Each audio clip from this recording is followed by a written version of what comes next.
Hi, my name is Michael Eiler. I'm a digital lab and shop manager here at Brigham Young University's Electrical and Computer Engineering Department. In today's video, we're going to be talking about basic component design using Eagle. First, let's talk about the types of components that we like to use. There are two main divisions: through-hole devices or components, and surface mount devices, or SMD. Both of these devices, as seen in these images below, can represent the same part, but have different packages, as they're called. The one on the left is a through-hole device. Those pins that you can see sticking out would extend all the way through the board. I can pull off my pin here and kind of show you what I'm talking about. So we have our board here and our component, lovely potato right there. The legs actually stick all the way through the board, whereas for surface mount, our little potato chip would just sit on top, and then the solder, the legs would solder onto the top, whereas this one you'd have this little ball of solder on the bottom, or a little volcano. All right, now let's talk about the pros and cons. So through-hole devices are excellent for prototyping. The spacing between these pins is also called the pitch, and it's usually about 0.1 inches. This is a standard spacing for most breadboards and proto boards, which makes it very, very easy to plug and play and just kind of get right into it. They're also very easy to solder. You don't have to worry about them getting lost. You don't have to worry about them getting stuck to the soldering iron with static electricity. The text is usually much bigger, so it's much easier to identify what chip you're using or what component. It's also easier to diagnose, right? It's easier to see, oh, hey, this got really hot, or, maybe I, stepped on it, maybe the pins are broken, so on and so forth. However, when you move to surface mount devices, they offer better characteristics. And what I mean by that is essentially they work more like how you would expect them to. They also typically have better thermal characteristics, but let's kind of get into that parasitic characteristic I was talking about. So let's go back to our little potato resistor that we have for a second. So if we were to solder this onto a board, we would treat it in our schematic like a single resistor. But in actuality, those legs also act as resistors. And then you can get inherent capacitance in there, and it just gets really noisy really fast.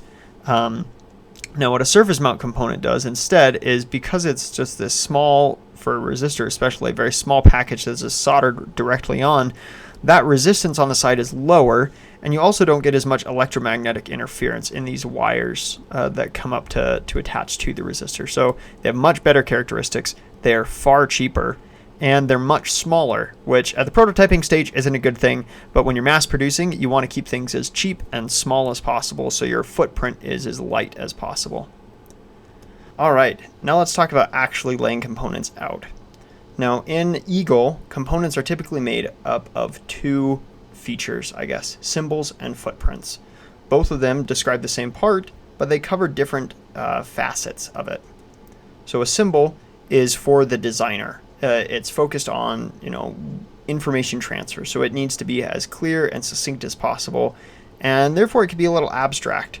For instance, if we have an op amp, right, the chip doesn't actually look like a triangle with the leads coming out like this. However, this allows us to convey that information in a clear, straightforward manner. So that's why we use it. The footprint, on the other hand, is purely for the physical layout of the board, and therefore it needs to match the footprint as closely as possible. In order to do this, we'll often rely on the data sheet to provide us with that information. We'll go over that later. In the meantime, though, I just want to cover this one last time. So the symbol is the human readable side, the footprint is the actual layout side. Now in Eagle, there are a number of different ways to make these components. You can download them from the supplier, you can download them from other sources on the internet, you can generate them from scratch. You can just import a similar part as long as it's close enough, or you can use the part generator. We'll go through each of these in varying degrees. So just like we mentioned, you can usually, or sometimes if you're lucky, obtain these parts or the models from the supplier directly. So if we were to buy this from Mouser, DigiKey, or Arrow, or whomever, they'll often have this link right here where we can download an ECAD model. Then you could use this, convert it into something that Eagle can recognize, or whatever PCB layout software you're using, and directly import your part. Other sources could include things like SnapEDA. So if you look online for ATtiny85, you can often find the part sitting right there for you. So for instance, this is for the through-hole package, and this one is for the surface mount package. Now, my one hesitancy for using random online parts is the fact that you don't necessarily have a guarantee that this is the right size. They'll sometimes list the number of people who have downloaded it or used it, and that's very helpful, but there's no guarantee that that will fit your part until you try it. Alright, now that we've logged into the website, SnapEDA, let's go ahead and download this part and get ready to use it. So they're going to allow us to choose the format that we want. Since we're using Eagle, we'll go with that. As soon as that's done, you'll notice that it will try to put it in our downloads folder. It's not very useful to us, so let's navigate to Documents, Eagle, Libraries. Putting it in here allows us to make sure that we have access to the part and that we know where it is. You can see it automatically downloads it as a .lbr file or a library file. This is pretty useful for us and very helpful. The same process would be used for surface mount components or surface mount devices. Now that we've downloaded the library, our next step is to go to Libraries and then enable this library. That can be done by clicking the gray circle once. Now that it's highlighted green, we can access that part in our search. Don't forget this step, otherwise you're really going to have a hard time finding it. Okay, now that we've covered how to get them from online, let's talk about how to generate a part from scratch if you can't find it, or if you want to be extra certain that it's the correct format. The way to do that is to navigate down to this Projects tab. Once you open it and open your projects, you'll have to create a new project. In this case, I made one called Eagle Tutorial, and we'll make a new library.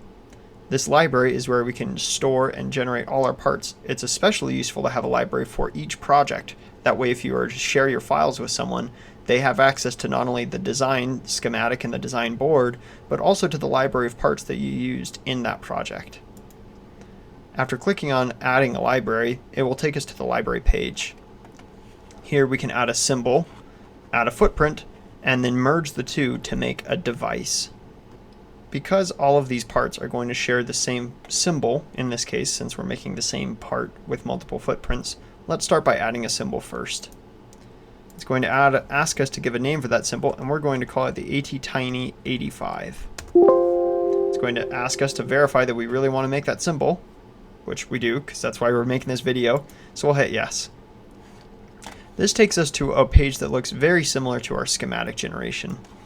From here, we could do things like add pins, add lines to denote a box or triangle or whatever shape we need, and add text to identify where those parts are.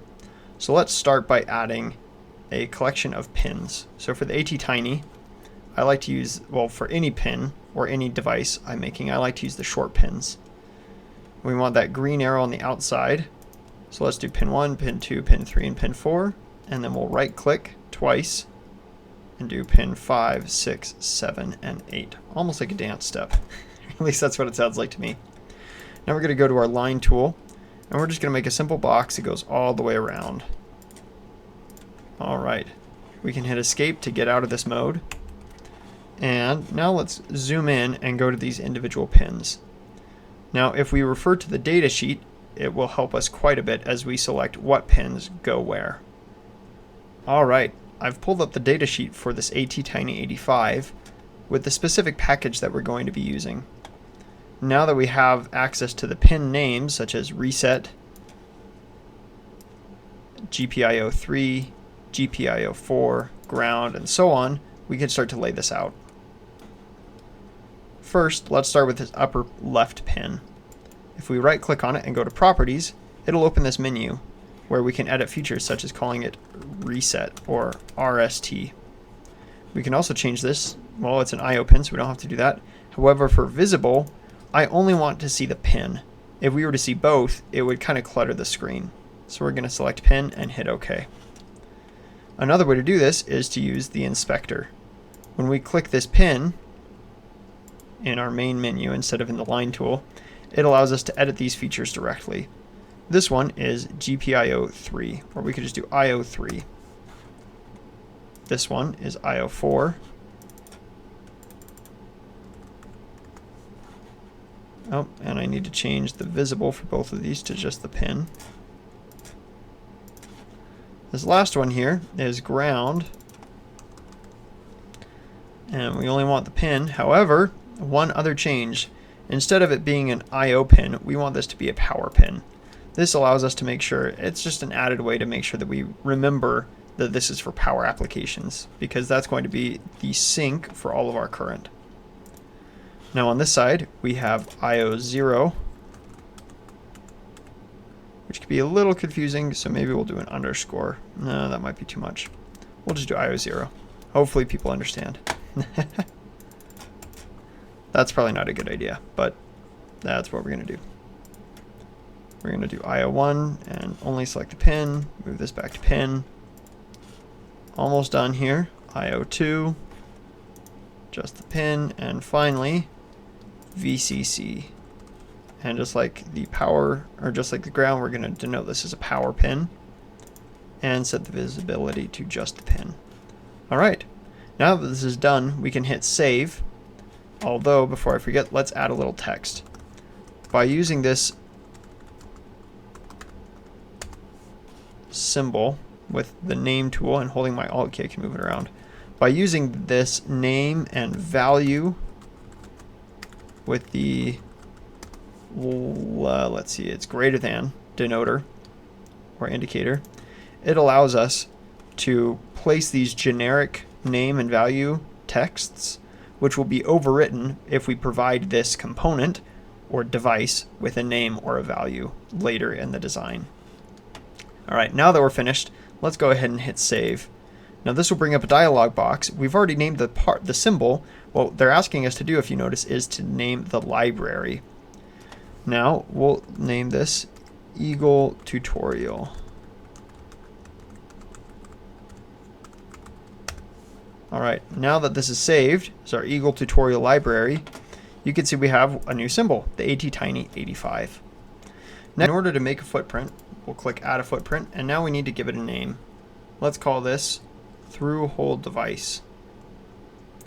By giving it a simple name like this, or maybe a better name is DIP8, for an 8-pin DIP, or dual inline package. We'll start by making the footprint for the through-hole component, and then we'll go back and do it for the surface mount. All right, just like the schematic, this takes us to a part or a board file where we can generate the correct layout for the part.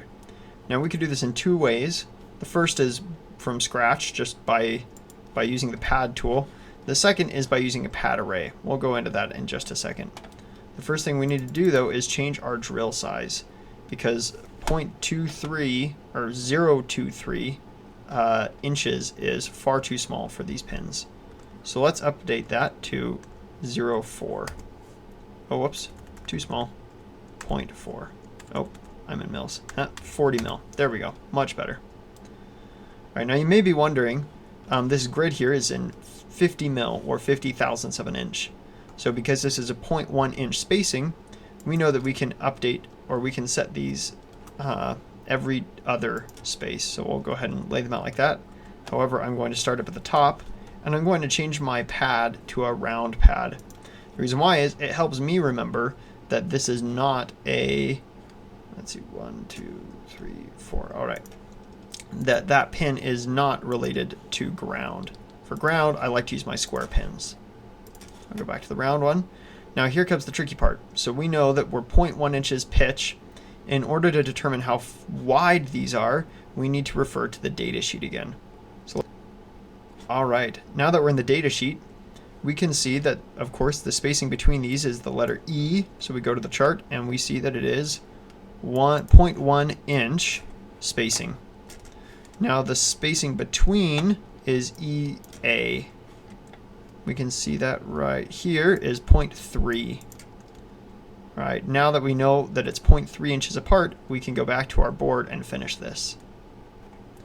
Okay, so if I look over here, I can see that my indicator will show me where my cursor is. So you can see right now it's at 0, 0, 50, 0, 100, 0, and so on and so forth. So I'm going to go up to 300 and 0. Put one there, there, and finally our pin 8. Okay, I'm going to hit escape, zoom out to see our handiwork, and let's draw a little box. Now what this box is going to do is it's going to give us an indication of where the chip sits. And finally, let's add a little circle to denote pin 1. Now by holding the Alt key, I can change the size of it in a subgrid so it doesn't take up too much space.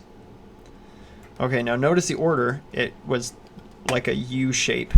And this is important because we want pin 1 to match pad 1. And we don't have to put it in this order, but by doing it, it makes us easier for it. It makes it easier for us later. All right, finally, let's add that text in. So greater than name, which we'll put right there, and greater than value, which I always like to put below. Alrighty.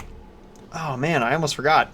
The next thing I need to do before we exit here is I need to show you how to generate pads with arrays instead. So what we're going to do is we're going to go back to the pad tool, and instead of laying out these pads from scratch, first we're going to change this diameter to 40. We're going to use this pad array button. What this does is it allows us to generate an entire footprint, assuming it's a regular shape, automatically. It's really great actually. So we're going to start by calling that P for our base name. It kind of explains everything right here. We're going to go from left to right. We want, let's see, 8 pads, start at index 1. And then we want the distance between pads here is going to be 300 mil or 300 thousandths of an inch, which comes out to 0.3 inches. I guess we could change this to inches and say 0.3 to be a little more clear. And this is 0.1, not 1, 2, 1. All right, we're going to delete existing just because we already have something there. We want to generate a rectangle, include a name and a value. And that should be it. If we hit OK, going to say it's going to delete everything and leave us with this nice little spot right there. All right, that's as easy as it is for pads. Let's save this and head back to our library. In order to make a device, just like the last two, we'll click on the button and give it a name. In this case, we're going to call it the ATtiny 85-through-hole device. Or, yeah, we'll call it through-hole device. Why not? It's going to confirm that we actually want to make that part. After hitting yes, it takes us to this area where we can create this new device. We can use the add part to add our symbol into the generator. I'm just going to put it on that lower corner right there. Hit escape twice. And now we need to generate a new footprint. Now we can do this by adding from a local package, and there's only one package here, which is excellent. Now if you notice, the import button is right here. If, for instance, we knew that we were going to import a DIP 8 package or an 8-pin DIP, we can search for, let's see, DIP 8. Let's see what comes up. Aha. By using this, we were able to pull up various DIP packages. Now all these DIP packages, it looks like our surface mount. Oh, no, still a surface mount. Oh, that's probably because those are all through hole. Let's see. Here we go. There's one that I made earlier. Wonder if that's cheating a little bit. But you can see here, this gives us access to numerous, oh, let's see, we can uncheck surface mount devices. Let's try unchecking that and researching. Ah, there we go. Now we're limited to only 8-pin DIP packages. Such as this one, that one which won't work, that one which we made. Oh, there might not be very many. Because there's this one, if that's the right size. This kind of runs into the same risk that you would if you downloaded it apart from online or from the internet. There's no guarantee that it's the right size. So instead of importing one, in this case, we're just going to add our local package that we just finished generating and hit the OK button. Now you think all is well and we're done, except now we need to tell Eagle which pin over here corresponds to which pad over here. You can see this little check mark here is a warning sign to us that that still needs to be done. By double clicking that, it pulls up this menu and you'd think, oh great, those are selected, I'll just hit connect, connect, connect, but that would do it in the incorrect order. So ground, remember, is pin 4 or pad 4. So we'll connect those two together. Let's see, next is reset, is pin 1. Probably make more sense to go from this order. So IO0 is pin 5, so let's do that. IO1 is pin 6, IO2 is pin 7, IO3 is pin 2, IO4 is pin 3, reset is pin 1, and finally VCC is pin 8. Sorry, that was a little confusing, but if you were confused, you can always refer to the datasheet. After hitting OK, that little warning sign is gone, and now we know that this corresponds, this pad right here, corresponds to this pin, and any others are referenced correctly. We'll hit the Save button and go back to our table of contents. From here, we have this nice device, the ATtiny85 through-hole device, and you can see it is comprised of the symbol and the footprint. By hitting Save one more time, because I'm paranoid, we could then detect this part and add it to our designs. Of course, that is assuming that we have activated our library, just as we did when downloading it from the internet. But before we do that, let's make a surface mount footprint now. So we're going to go down to add a footprint, and we're going to do dip8 underscore surface mount device. There we go. It's going to again confirm that we want to do what we're doing, and of course we do. That's why we're here. And we're going to do surface mount. Now you can see we could lay these out by hand, but because we already know how to use the pad array, I'm going to do the surface mount array instead. Now first, let's set the size of our pad, and that can be done using the datasheet. Alright, so I've pulled up the datasheet for us to use. Now we need to look at the specific length and width that we need these pads to be. So right here we can see that the letter B in our table corresponds to the width of the pad. So it has a minimum value of 0.3 and a maximum of 0.5. So let's shoot for the middle at 0.4 millimeters. Now notice these are millimeters, so we're going to have to change our units. Also, we need to take into account the length of the pad. So this pad length is capital L. That's between 0.4 and 1.25. That's a pretty wide margin. Again, let's shoot for the middle at about 0.8. Alright, so now that we've looked at our data sheet, let's go head up here to our grid and change this to millimeters. What this will do is, this way we don't have to worry about changing our units back and forth, but can instead focus on just making our part correctly.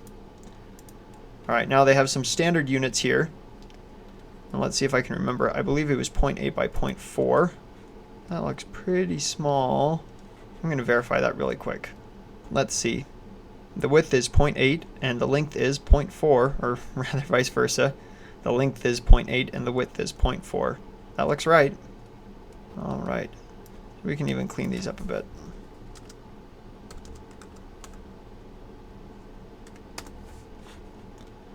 Alright, now let's go back to our pad array tool, and we're going to do virtually the same thing. So we need to have our count of surface mount pads is 8. Let's give it a name, P. Our start index is 1. Now we need to look at our datasheet again. We need the space between pads and the space apart from the middle of the pad. So let's look at that next. Alright, so the space between pads is this letter E right here, which, if we're lucky, is 1.27. Good, so they kept the same pitch. And the space between pads here to here is, let's see if there's an easy way to see this. I would probably take the difference between E and E1, which E we can see is roughly 6 millimeters, and this is roughly 3.9. So if we call that 4, 6 minus 4 is 2. Which means there's a 2 millimeter gap. I would assume that's 1 millimeter on each side, which means that we can safely assume it's 5 millimeters. That sounds good to me. Alright, now that we're back here, let's set our dy to 1.27. Oh, this is millimeters. And dx to be 5 millimeters. Now we're going to generate a rectangle, include name and value. Everything looks right. Let's hit OK. And there we go. There's our pad. Now these pads, I believe, are a little small, or a little on the small side. If we want to make those bigger, let's look at our datasheet one more time. I'm going to instead refer to the maximum length. The maximum length is 1.27. That sounds much better. And the maximum width is 0.51. So let's go and change those to reflect that. Alright, now in order to change all of these at once, what we can do is we can simply select each pad with the shift key and our left click.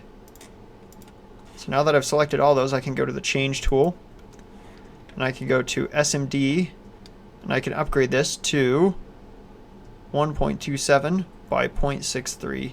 That'll be a little oversized.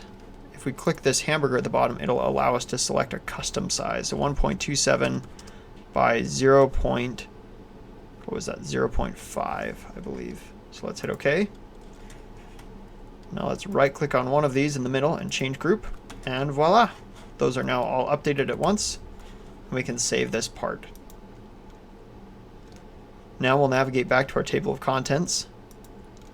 And from here we can see we now have a through-hole component and a surface mount component.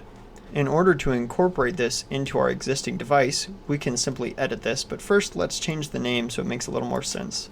Because now this is no longer just through-hole components, this is the ATtiny 85 through-hole and surface mount. So we'll hit OK, and we'll double-click to edit it.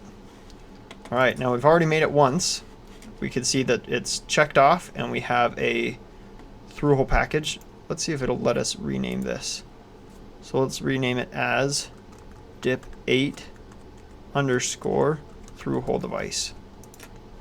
Alright, now let's add a new package from our local called the dip8 surface mount.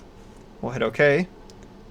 And just like last time, it has our same warning. So we'll double click on that and reset these. So pin 1 is our reset. Pin 2 is IO3. Pin 3 is IO4. Ground is pin 4. Pin 5 is IO0. Pin 6 is IO1. IO2 is pin 7. And pin 8 is VCC. All those are connected. We hit OK.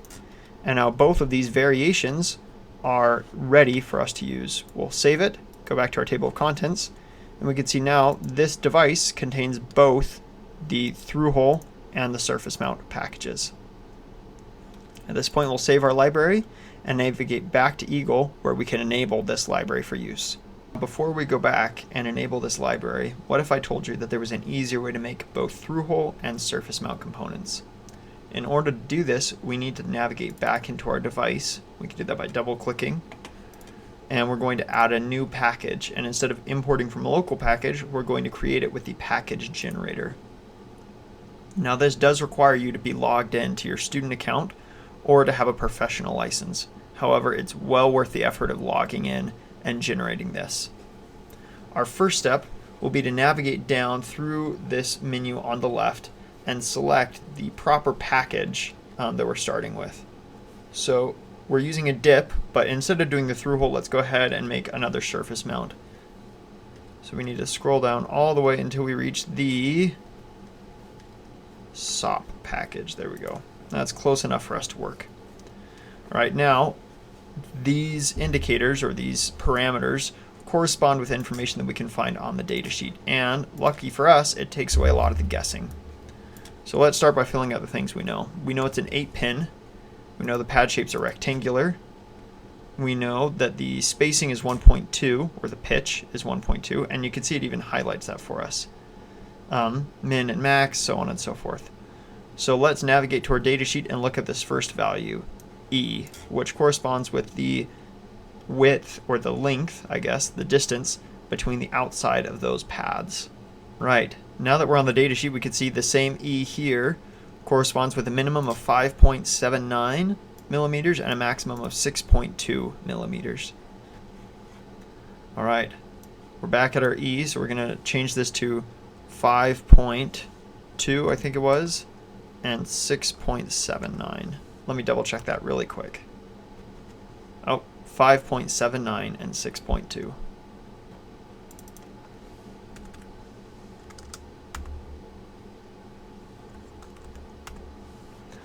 All right, now that we've correctly filled that in, we can now update our preview.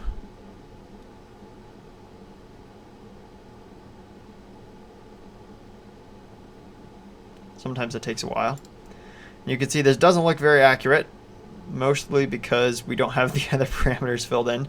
So let's get this large, the letter D right there, the capital D. Let's get that filled in next. We'll jump down a little bit. Maybe not. Maybe we'll do this one first, the L. All right, L, you can see right here, is the width of the foot, or the length of the foot, which over here is marked as L as well, which is nice for us. Minimum 1.4, maximum 1.27. 0.4, 1.27, okay. So here, 0.4, 1.27, that's good. Next is lowercase b right here. That's the width of the foot. All right, there's the width, lowercase b. Min 0.3, max 0.5. Minimum 0.31, max 0.51. Excellent, we'll update that preview. While that's loading, next is capital D. That's the overall width of the part. So capital D right here, 4.8, max 4.98.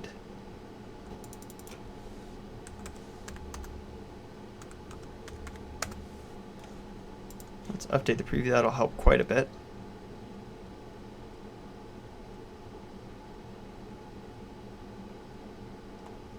Excellent. Now this is starting to look a little more accurate. Although we still have an issue with our width. Let's see if that's fixed next. Yep, E1. Okay. So E1, our minimum is 3.8, our maximum is 3.99. So here we can change that to 3.8 and 3.99. Update that preview again.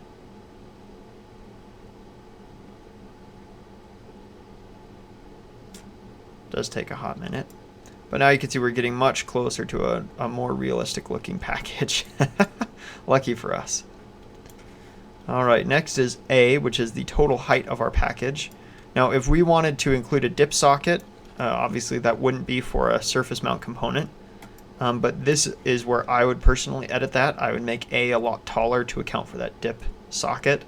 However, in this case, we just need the maximum height of the chip itself, because we would never use a dip socket for a surface mount component. So that's the height A, which we can see here. The height A is listed as a maximum of 1.75. So we'll change that right now to 1.75.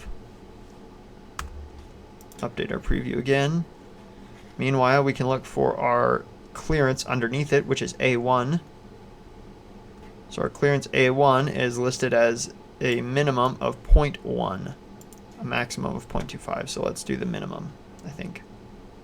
Wants the minimum, yep. So that's 0.1. All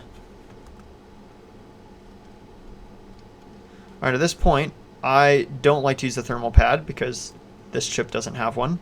We'll update our preview.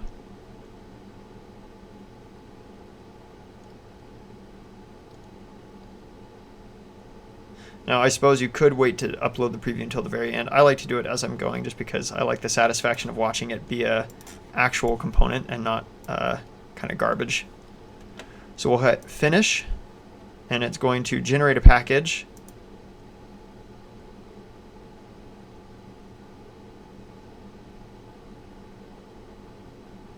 It's taking a long time.